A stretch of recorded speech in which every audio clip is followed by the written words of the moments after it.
안녕하세요. 테니스 잘 치는 레저아입니다. 오늘은 유망주라는 말은 이제 좀 무색하고 차세대 넘버원이라는 수식어가 어울리는 스페인의 카를로스 알카레즈 선수에 대해서 이야기를 해볼 거예요. 제가 오늘은 이렇게 알카레즈 선수의 분석보다는 좀 잘못된 정보를 좀 잡아볼까 합니다. 뭐 잘못된 정보는 요즘 알카레즈 선수가 너무 핫하다 보니까 그냥 무분별하게 칭찬을 하면서 하는 경우가 좀 있어요. 예를 들자면은 스트레이트 암을 탑법을 사용합니다. 알카레즈 선수가. 그 스트레이트 암 탑법을 사용하는 거는 그 스트레이트 암 탑법 기술을 사용하는 거지, 그게 그 선수의 특성, 특징, 그 뭐 필살기가 될 수는 없거든요. 그 사람이 스트레이트 암을 써도 뭐 페더러 선수처럼 뭐 반박자 빠르게 사용을 해서 손목을 피니시 때 좀 덮는다고 스윙을 한다든지, 아니면 라파엘 선수처럼 RPM을 올리기 위해서 조금 더 상향 스윙을 하면서 손목을 강하게 돌려서 RPM을 올리는 스트레이트 암인지, 이런 게 이제 특징으로 되는 건데, 그냥 무작정 스트레이트 암이라고 그냥 무지성으로 그냥 스트레이트 암이어서 됩니다. 이런 식으로 하는 분들이 너무 많아요. 이런 부분에 대해서 한번 잡아보도록 하겠습니다. 자, 가시죠. 알카레즈 선수는 작년부터 엄청난 활약을 하고 있는데요. 특히 올해는 마이애미 오픈에서 최연소 우승을 했으며, 마드리드 오픈에서는 라파엘 나달, 조코비치, 지베르프를 연달아 잡고 우승했습니다. 클레이 코트에서 나달 선수와 조코비치를 잡고 우승한 선수는 알카레즈 선수가 처음이라고 하네요. 19살의 나이에 정말 엄청난 커리어를 쌓고 있습니다. 그래서 수식으로는 제2의 나달이라고 하는데, 알카레즈 선수는 자기 스타일은 나달이 아니라 페더러랑 더 닮았다라고 자기 인터뷰에서 직접 그렇게 얘기를 했습니다. 이렇게 알카레즈 선수가 핫하다 보니까 많은 사람들이 알카레즈 선수에 대해서 분석을 하는데, 저는 이게 참 그렇더라고요. 알카레즈 선수가 포핸드를 스트레이트 암을 써서 파워가 좋고, 그래서 구석구석 공격을 해서 포핸드가 최고다, 그거 때문에 승률이 점점 올라간다, 포핸드가 필살기다. 이게 너무 무지성 아닌가요? 그러면 더블 밴드 쓰는 조코비치라든지, 반대로 스트레이트 암 쓰는 선수들은 다 탑10이 돼야 되고 다 넘버원이 돼야 되는 겁니까? 이게 너무 터무니없어요. 솔직히 말하면 더블 밴드보단 당연히 스트레이트 암이 세죠.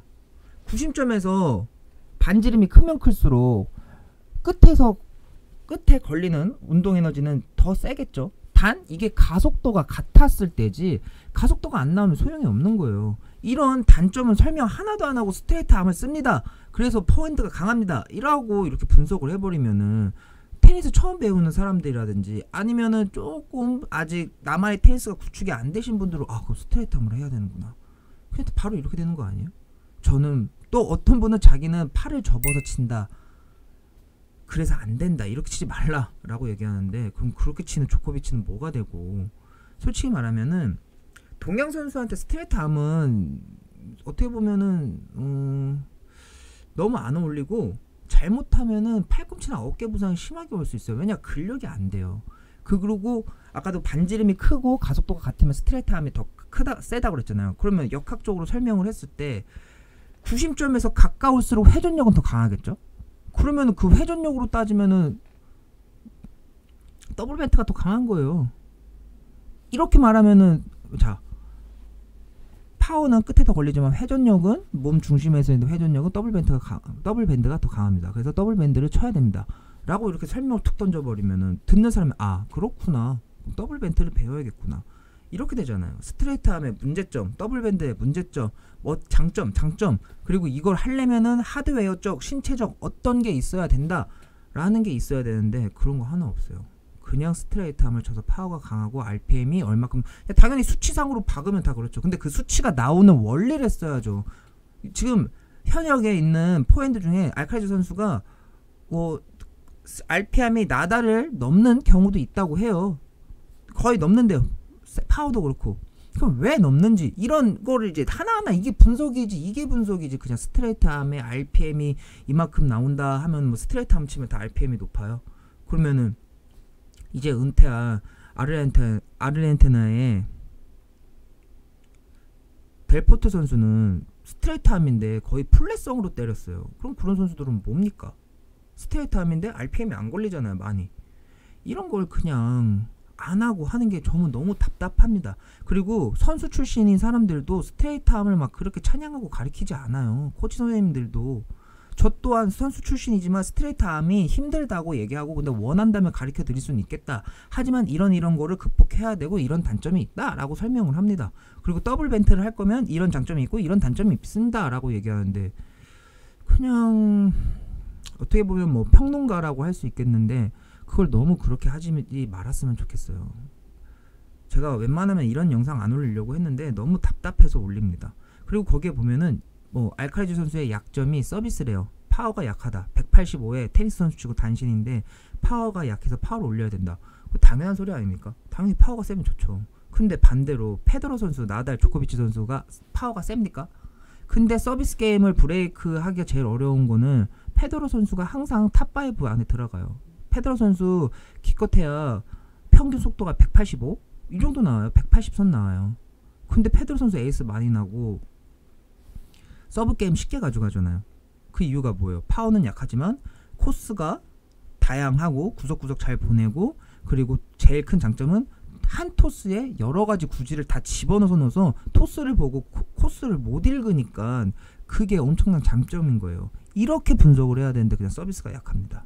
아니면 예를 들어서 스핀 서브와 슬라이스 서브 때 토스 위치가 너무 많이 변해가지고 서브가 잘 익힙니다. 거기다 파워까지 약하니 서비스가 단점입니다 라고 설명을 하면 모르겠어요. 아예처럼 이스너처럼 그럼 무조건 이스너 선수처럼 무식하게 빵 해서 230 꽂으면 다 넘버원 돼야죠. 근데 그거 다 받아내잖아요. 근데 페더러 선수가 230 꽂잖아요. 그럼 거의 못 받을 거예요. 왜냐? 코스가 더 정확하고 토스 하나에서 모든 구질을 다 만드니까. 이런 게 있어야 되는데 그냥 스트레이트 암이라서 파워가 세고 코스가 뚜렷하고 포핸드는 히팅 잘하는데 백핸드까지 히팅을 잘한다. 아이고, 거기다 그래서 서비스는 약해서 단점이다. 서비스를 조금 더 고치면은 차세대 선수가 될 거다. 제발 이런 식으로 분석 안 했으면 좋겠습니다. 뭐 틀린 말은 하나도 없어요. 따지고 보면 다 맞는 말인데 그래도 분석이면은 우리가 목표랑 목적은 따로 분리해서 하잖아요. 그러면 그 선수의 기술과 특징 분석은 따로 가야지. 기술이 특징, 기술이 필살기, 포핸드가 필살기 이러면 안 되는 거죠. 그래서 제가 다음 영상에는 알카라즈 선수가 포핸드를 어떻게 쳐서 어떻게 RPM이 올라가고 어떤 부분이 장점인지, 그리고 또는 왜 그렇게 드롭샷이 정확한 건데 왜 이렇게 드롭샷이 상대방이 많이 속는지, 요런 거에 대해서 이제 포핸드를 집중적으로 분석을 하겠습니다. 조금 더 헷갈리지 않고 정확하게 분석해서 다시 돌아오겠습니다. 지금까지 레저양이었습니다.